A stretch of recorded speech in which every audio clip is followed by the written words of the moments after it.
সকাল সকাল রানীমা জহরিকে ডেকে নিয়ে এসে সোনার হার বানাতে দেয়।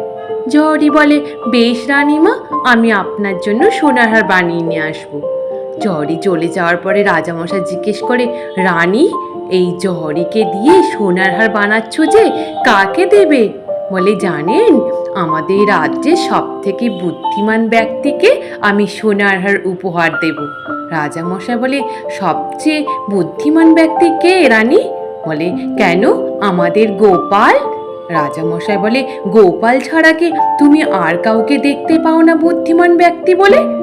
রানীমা বলে, বেশ ঠিক আছে, তাহলে একটা কাজ করুন, আপনি যদি আমাকে প্রমাণ করে দেখান যে গোপাল বাদ দিয়ে আর কেউ বুদ্ধিমান ব্যক্তি, তাহলে আমি তাকেই সোনার হারটা উপহার দেব।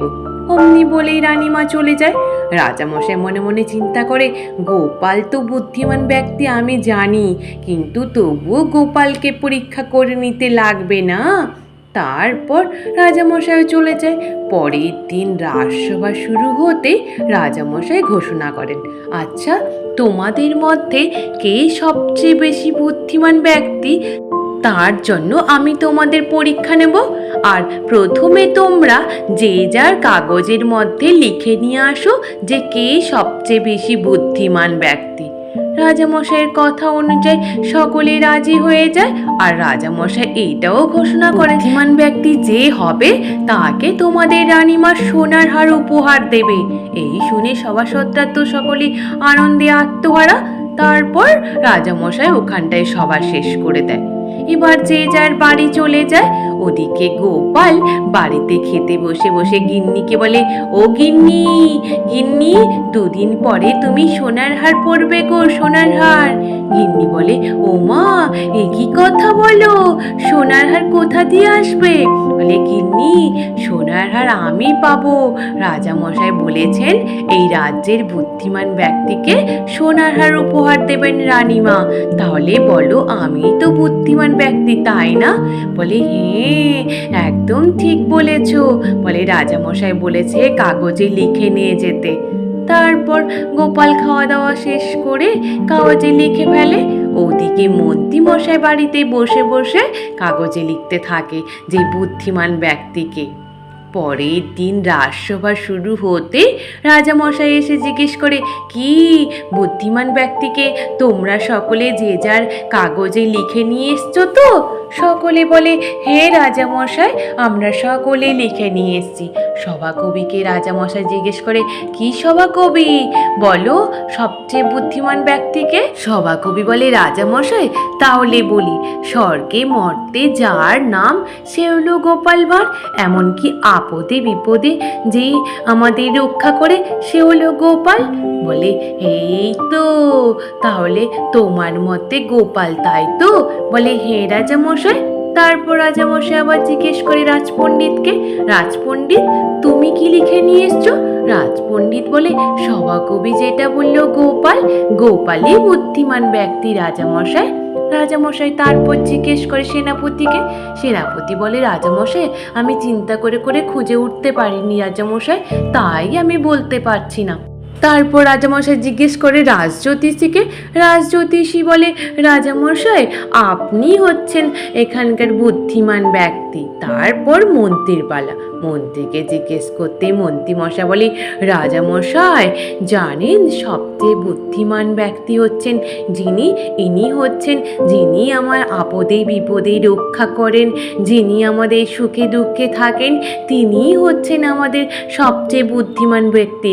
আর তিনি হচ্ছেন আপনি, আপনি তো সব থেকে বুদ্ধিমান ব্যক্তি রাজামশাই। রাজামশাই শুনে তো মনে মনে খুশি হয়ে যায়। তারপর বলে, গোপাল, তুমি এবার পড়ে বলো। গোপাল বলে, আমার তো গলাটা বসে গেছে, আমার এই কাগজটা কাউকে পড়ে দিতে বলুন। রাজামশাই তখন মন্ত্রী মশাইকে বলে, মন্ত্রী, তুমি গোপালের কাগজটা পড়ে বলো তো গোপাল কি লিখেছে। অমনি মন্ত্রী মশাই পড়ে বলে যে, আমি নিজের থাক নিজেকে পেটাতে নেই, তবুও আমি বিটিয়ে বলছি আমি হচ্ছি সব থেকে বেশি বুদ্ধিমান ব্যক্তি। কিন্তু রাজামশাইয়ের তো মোটেই বুদ্ধি নেই, তাই আমি হচ্ছি সবচেয়ে বেশি বুদ্ধিমান ব্যক্তি। এই শুনে রাজামশাইয়ের মাথাটা যায় গরম হয়ে। রাজামশাই বলে, বেশ বেশ, আমি শুনেছি তোমাদের মধ্যে বুদ্ধিমান ব্যক্তিকে, তাহলে আজকে আমি চলি, কালকে আমি ঘোষণা করব সবচেয়ে বুদ্ধিমান ব্যক্তিকে। রাজামশাই নিজের কক্ষে গিয়ে রানীকে বলে, রানী জানো, তুমি ভাবতে পারছো গোপাল বলে কিনা আমার মাথায় কোনো বুদ্ধি নেই? তুমি ভেবেছো? দেখো, বলে কিনা ওই একমাত্র বুদ্ধিমান ব্যক্তি। রানীমা বলে, কেন, আপনার মনে হিংসা হচ্ছে? দেখুন, গোপাল ছাড়া কি বুদ্ধিমান ব্যক্তি কেউ আছে? আপনার মাথায়ও তো সত্যি বুদ্ধি নেই রাজামশাই। ওদিকে আকাশ পুরো কালো মেঘে ছেয়ে রয়েছে চতুর্দিকে। পরের দিন রাজসভা শুরু হওয়ার আগেই রাজামশাই ঘোষণা করবেন বলেছিলেন কে সব থেকে বুদ্ধিমান ব্যক্তি, আর উপহারও দেবেন বলেছিলেন। এই ভেবে রাজসভার সভাসদরা সকলেই রাজবাড়ির সামনে এসে দাঁড়ায়। ওদিকে রাজামশাই রানীমাকে নিয়ে এমনকি উপহারটাকেও লাল কাপড় চাপা দিয়ে সামনে দাঁড়িয়ে থাকে। সভাসদরা, গোপাল সকলেই বলে, রাজামশাই তাহলে এবার ঘোষণা করুন সবচেয়ে বুদ্ধিমান ব্যক্তিকে। রাজামশাই বলে, আমি চিন্তা ভাবনা করে দেখলাম সবচেয়ে বুদ্ধিমান ব্যক্তি হচ্ছে গোপাল। সকলের মধ্যে তখন গোপালের প্রতি একটা আলাদা ধারণা চলে আসে। মন্ত্রীমশাই তো মনে মনে হিংসা করতে থাকে। তারপর রাজামশাই ঘোষণা করে, এবার তো উপহার দেওয়ার বেলা। এবার প্রহরী ওই লাল কাপড়টা সরিয়ে দেখাও গোপালের জন্য কি উপহার রয়েছে। লাল কাপড়টা সরিয়ে ফেলতেই যখন দেখে বড় একটা গামলা, ওই দেখে গোপাল বলে, রাজামশাই এ কি?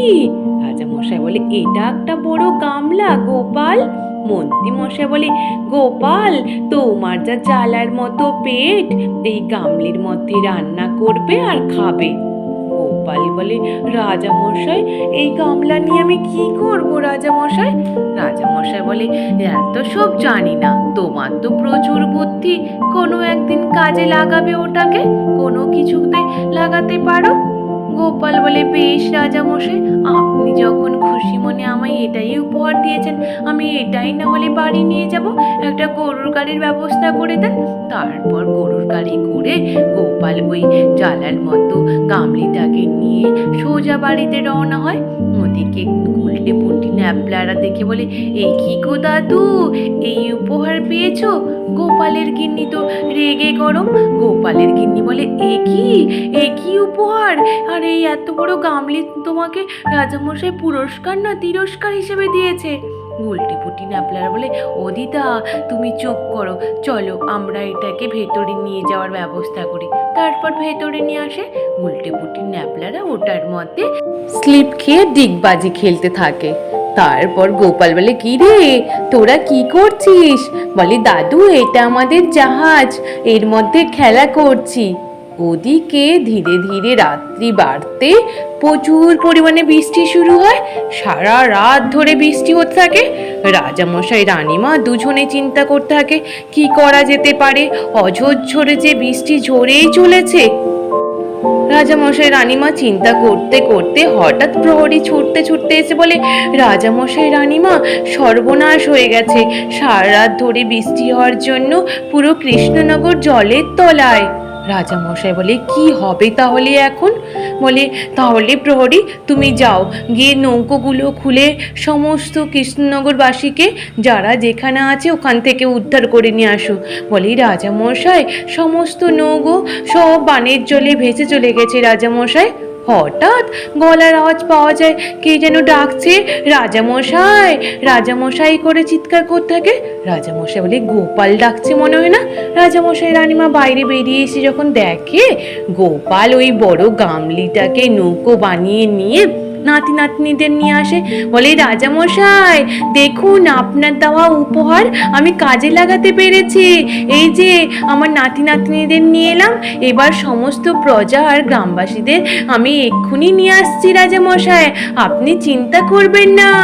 রানীমা বলে, দেখলেন তো, দেখুন দেখুন আপনি সব সময় গোপালকে অপমান করতে থাকেন, এবার বুঝতে পারছেন তো গোপাল কিভাবে আপনাকে বুদ্ধি খাটিয়ে প্রমাণ করিয়ে দিল।